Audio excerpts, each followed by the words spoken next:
네, 네, 됐습니다. 네, 감독님 먼저 간단한 본인 소개부터 다시 한번 부탁드립니다. 안녕하세요. 저는 해피엔드 은교를 만들고 이번에 4등으로 여러분을 만나는 정지우 감독입니다. 네. 그다음에 저희 영화 제목이 굉장히 독특해요. 3등도 아니고 4등이 혹시 어떤 의미를 담고 있는 제목인가요? 한국 사회에서 4등이라는 거는 완벽한 패배자를 의미하는데요. 패배자 중에도 포기를 할 수 없는 패배자이기 때문에 굉장히 슬픈 패배자인 것 같아요. 승리하고 그 다음에 이기는 것이 손끝에 달랑말랑한데 그게 안 된 4등이기 때문에 그냥 포기하기도 좀 아쉬운 거죠. 그런 경계에 있는 패배자라고 사람들은 부르고, 저는 패배한 사람이 아니라 네 번째 승리자라고 부르고 싶은 주인공 준호가 나오는 영화이기 때문에 4등이라는 제목을 사용했습니다.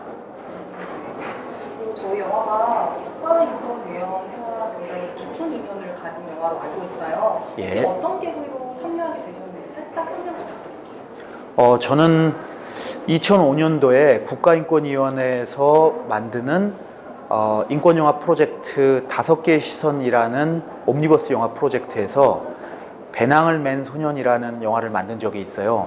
그 영화의 내용은 무용고 탈북 청소년들, 그러니까 부모가 없이 탈북을 해서 이남에 정착을 한 청소년들이 주인공인 영화를 만든 적이 있었거든요. 그 영화를 만드는 과정에서 굉장히 자유로웠고 행복한 기분이 있었어요. 자기가 하고 싶었던 얘기를 감독이 할 수 있게 자유롭게 놔뒀다는 거, 그런 점이 굉장히 좋았기 때문에 다시 국가인권위에서 이번에는 장편영화 프로젝트를 해보면 어떠냐, 이런 제안을 했을 때 기꺼이 하고 싶은 마음이 들었고 아주 행복하게 작업을 했습니다. 네. 그리고 저희 많은 인권 영화들이 여러 편 있었잖아요. 근데 저희 영화는 수영 선수와 어린아이의 체벌이라는 주제를 다루고 있어요. 이 이야기를 하시게 된 이유가 혹시 따로 있으실까요? 그 그래픽 노블에 출간된 그래픽 노블 중에 염소의 맛이라는 그림 만화책, 이런 것이 있는데요. 그 만화책에 물속에 들어있는 인물의 심리라는 것을 시각적으로 너무나 훌륭하게 표현한 책이었어요. 그런 책이 있거든요. 근데 그 책을 보면서 물속 장면을 한번 이렇게 만들어 보고 싶다라는 생각을 오래전에 가진 적이 있는데, 국가인권위에서 스포츠인권이라는 소재를 제안을 받았을 때, 그렇다면 기록이 나오지 않아서 물속에서 눈물을 흘리는 수영선수의 이야기를 한번 만들어 봐야 되겠다라는 것이 첫 번째 발상이었고요. 그 발상으로 수영선수 그리고 또 다른 여러 종목의 운동선수들을 취재하다 보니까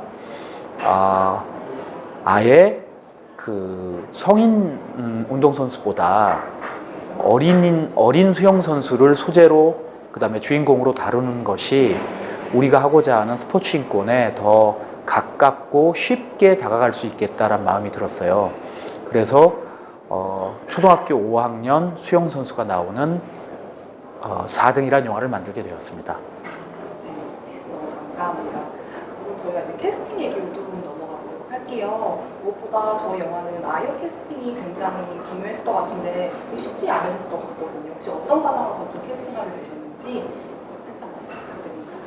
예, 초등학교 수영선수가 최초의 목표는 아니었고요. 중학교 2학년 수영선수를 캐스팅하고 싶었어요. 사실 중2가 제일 무섭다고 하니까. 근데 중2 남자 수영선수들을 보니까 몸매가 완전히 이미 성인의 몸매더라고요. 그래서 어린이로 보이지가 않아서 나이를 좀 낮춰야 되겠다라는 마음을 먹고 여러 수영 대회를 찾아다녔어요. 그 가운데 유재상이라는 잘생긴 초등학교 5학년 수영 선수를 만났는데, 이 친구가 저희 오디션에 참가를 했었다는 거를 알게 된 거죠. 수영 선수이면서 아역 연기자이기도 한 사람을 만났던 거예요. 그래서 이 친구가 저희 오디션을 봤던 자료를 찾아보니까 연기도 제법 잘하는 거예요. 그래서 다시 미팅 요청을 드렸고 굉장히 긴 시간 동안 연기에 대해서 이야기를 하면서 감성이 정말 좋은 연기자라는 것을 알게 되어서 캐스팅을 하게 되었고, 결국 처음에 제가 바랬던 수영 선수처럼 보이는 게 아니라 진짜 수영 선수이면서 연기도 하는 배우를 캐스팅하고 싶었는데 그 배우를 캐스팅하는 행운을 안게 되었습니다. 그리고 저희 유재상 분 외에도 저희 출연하신 배우분들이 모두 다 연기를 너무 잘하세요. 혹시 다른 배우들 소개랑 또 캐스팅 비하인드 스토리 살짝 들려주실 수 있을까요? 사실 여러분들이 아시는 것보다 우리 주변에는 훌륭하고 빼어난 연기자들이 정말 많습니다. 정말 많은데 그분들이 TV 탤런트가 아니기 때문에 대중적인 지명도가 높지 않다는 이유로 그분들이 재능을 펼칠 수 있는 장이 굉장히 협소한 거거든요. 그런데 이 국가인권위의 프로젝트인 4등 프로젝트는 그 역할에 맞는 배우를 자유롭게 다시 할까요? 아니요. 예. 중간에 대사를 잊어먹었네. 이 4등이란 프로젝트는 그 스타 배우, TV 탤런트가 아니더라도 역할에 꼭 맞춤하기만 한다면 재능 있는 배우를 캐스팅할 수 있는 자유가 있었기 때문에 너무 신나게 멋진 배우들을 찾아다녔고 역할에 어울리는 배우들을 찾은 거죠. 그래서 영화 전체가 신뢰가 할 수 있고 아주 생명력이 넘치는 영화가 만들어진 것 같습니다. 네, 너무 감사합니다. 캐스팅 다음으로 저희가 이제 촬영 스토리, 촬영했던 내용 같은 거 하나 여쭤볼 건데요. 특히 저희 영화는 수영 장소는 많아서 수중 촬영도 있고 촬영이 쉽지가 않으셨을 것 같아요. 혹시 촬영하시면서 가장 주안점을 두신 부분이 있으세요? 제가 취재 때문에 여러 스포츠인 체육인들을 찾아뵙고 인터뷰를 했는데요. 그때 국가대표 수영 감독님이 수영 영화 만들지 말라고 그러시더라고요. 절대로 재미없다고. 수영장에서 뭘 찍어도 지루하니까 안 될 거라는 반농담의 말씀을 하셨어요. 근데 수영장에 진짜 가보니까 카메라를 어떻게 운영해야 되는지가 참 어려운 문제구나라는 것을 깨달아서 어떻게 수영장에서 촬영을 해야 될지에 대해서 굉장히 긴 시간 동안 촬영 감독과 상의를 했어요. 그래서 처음에는 카메라가 물로부터 멀리 시작해서 물에 점점 가까워지고 결국 영화의 마무리에는 물속에 들어가는 과정을 만들어 보자, 이렇게 계획을 세우면서 어떤 때는 대단히 빠른 속도로 카메라가 움직이기도 하고 어떤 때는 또 대단히 느린 카메라로 배우를 쫓기도 하면서 수영장이 갖고 있는 다양한 면을 찾으려고 노력을 했습니다. 그래서 저는 굉장히 제한된 공간이지만 수영장이 어찌 보면 밤하늘의 우주 같은 기분을 관객들이 느낄 수도 있는 순간이 영화 속에 재현됐다고 생각합니다. 또 앞부분 질문과 조금 비슷한 질문이 있는데요. 저희가 프로젝트 목표를 살짝 봤는데 수중 촬영 관련해서 뭐 최고의 업체분들도 참여해 주시고 굉장히 도움을 많이 드리신 것 같더라고요. 그리고 감독님의 전작들로 굉장히 영상미가 뛰어나다는 평가를 많이 해주셨는데요. 이번에도 특별히 아름다운 영상으로 표현하고자 하신 특정 부분이 있으시다면 어떤 면일까요? 예, 이제 그게 조금 전 말씀을 드렸던 수영장에 레인이 쳐져 있을 때에는 수영장이라는 것은 옆 레인의 동료 선수보다 더 빠르게 전진해서 결승점에 다다라야 되는 경쟁뿐이 없거든요. 그런데 레인을 걷어내고 나면 수영장이란 공간이 같은 공간임에도 불구하고 완전히 다른 세계가 열린다고 생각이 들어요.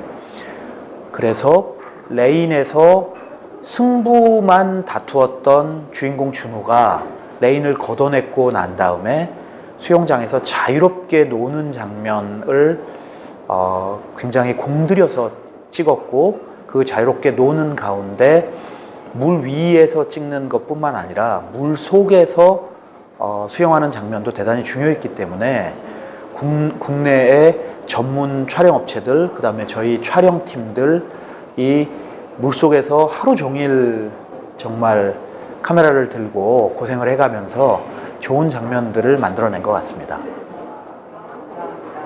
그리고 또 하나의 질문은 저희 영화가 스포츠계 체벌을 다룬 영화이기도 해요. 그래서 이 체벌 관련해서 감독님의 생각이 살짝 궁금하고요. 이 질문 외에 또 맞는 배우, 때리는 배우 모두 어떤 말로 약간 설득을 해서 촬영을 진행하셨는지 이것도 궁금합니다.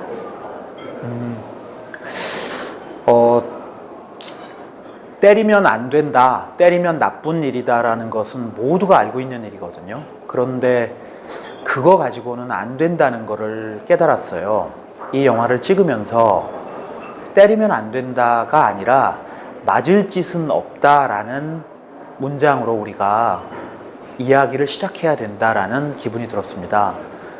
그 이야기는 무슨 얘기냐면 때리는 사람도 자기가 때리면 안 된다는 것을 알고 있음에도 불구하고 체벌을 가할 때에는 맞는 사람이 맞을 짓을 했다고 여기더라고요. 근데 그 맞을 짓이라는 게 굉장히 자의적이고 임의적인 것이기 때문에 언제든지 벌어질 수 있는 일이 되어버립니다. 그래서 저는 맞을 짓이 없다, 이 세상에는 맞을 짓이 없다라는 얘기를 꼭 좀 하고 싶어요. 그리고 결국 폭력은 어느 악당이 약한 사람에게 가하는 일방적인 행위가 아니라 폭력에는 양면성이 있어서 모두가 일부의 가해자이고 일부의 피해자인 형태가 있구나라는 것도 영화 속에서 얘기하고 싶었어요. 지금 현재 우리 주변에 있는 폭력이란 게 그렇게 단순하지 않다는 거죠. 그래서 폭력에는 가해자와 피해자가 한 몸인 양면성이 있다는 얘기를 꼭 하고 싶었고, 그리고 하나 제가 보태려고 그랬는데 말씀하셨던 거를 잊어먹었네요. 아, 네. 혹시 이게 맞는 배우? 예. 그냥 좀 웃긴 얘기는 맞고 때리는 것과 관련해서 굉장히 조심하려고 노력했어요. 아이가 맞는 역할이기 때문에. 그래서 안전 소도구를 만들고 안전 의상을 만들어 갖고 실제 아이의 몸에 위해가 안 되도록 굉장히 노력해서 영화를 찍었지만, 어쨌거나 때리는 장면에서는 어른이나 아이나 참 마음이 좋지 않은 기분이 들면서 영화를 촬영했던 것은 솔직히 맞고요. 굉장히 어려웠어요. 그런데 이제 하나 좀 웃겼던 것은 주인공인 유재상 군이 맞는 장면도 있고 동생을 때리는 장면도 있거든요. 맞는 장면을 찍을 때는 그 촬영하는 날 아침서부터 대단히 우울한 표정을 짓고 말수도 없어지던 유재상 군이 자기가 때리던 장면을 찍는 날은 하루 종일 신나서 돌아다녔던 그 기억이 나면서 역시 빼어난 연기자이기 이전에 어린이는 어린이구나, 이런 생각이 들었던 기억이 납니다. 네, 너무 감사합니다. 저희 4등을 통해서 관객들에게 그리고 이 대한민국 사회에게 전달하고 싶으셨던 메시지가 있으실까요?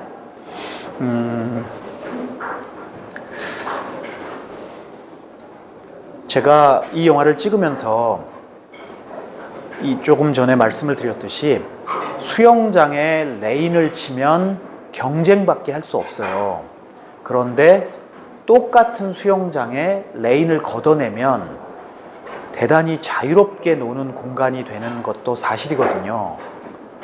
우리가 일상을 살면서 경쟁이라는 것을 완전하게 없앨 수는 없겠죠.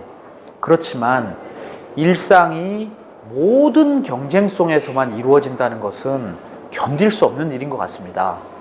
그것이 어른이든 아이이든, 특히 아이에게는 경쟁을 벗어나서 자기가 좋아하는 일이 무엇인지를 고민해 볼 만한 한가한 시간이 필요한 것 같아요. 그 한가한 시간을 통해서 아이가 진심으로 자기가 좋아하는 게 무엇인지를 찾는 과정이 될 것이라고 생각을 합니다. 그래서 저는 이 영화를 어른과 아이가 함께 보면서 대화를 시작할 수 있다면 만든 사람으로서 대단히 행복할 것 같습니다. 네, 감사합니다. 저희 마지막 질문인데요. 혹시 저희 영화는 어떤 관객분들에게 추천하고 싶으신지 하나랑 또 저희 영화의 관람 포인트를 감독님께서 지금 꼽아주신다면 어떤 거 있는지 부탁드립니다. 부모님과 학생, 그 다음에 코치와 학생, 그림을 그리는 미술 선생님과 학생, 음악을 가르치는 음악 선생님과 학생, 이렇게 선생님과 학생이 나란히 같이 영화를 한번 보시기를 권해드리고 싶어요. 그러면 그 사이에 각기 서로의 입장에서 건넬 수 없던 얘기들을 건넬 기회가 될 거라고 생각을 합니다. 그리고 이 영화의 관람 포인트는 경쟁에서 벗어난 준호가 진짜 자기를 행복하게 만드는 요소가 무엇인지를 찾는 순간이 영화 속에 있거든요. 여러분들에게 묻고 싶어요. 여러분들은 진짜로 무엇을 좋아하는지, 어느 순간에 가장 행복했는지, 정답이 무엇인지 말고, 경쟁에서 이기기에 좋은 조건 말고, 그것 말고 여러분들이 정말로 좋아하는 게 무엇이었는지 한 번쯤 되돌아볼 수 있는 장면이 이 영화 안에 있거든요. 준호가 그랬듯이 여러분들도 그 포인트를 한번 찾아보셨으면 좋겠습니다. 네. 감사합니다.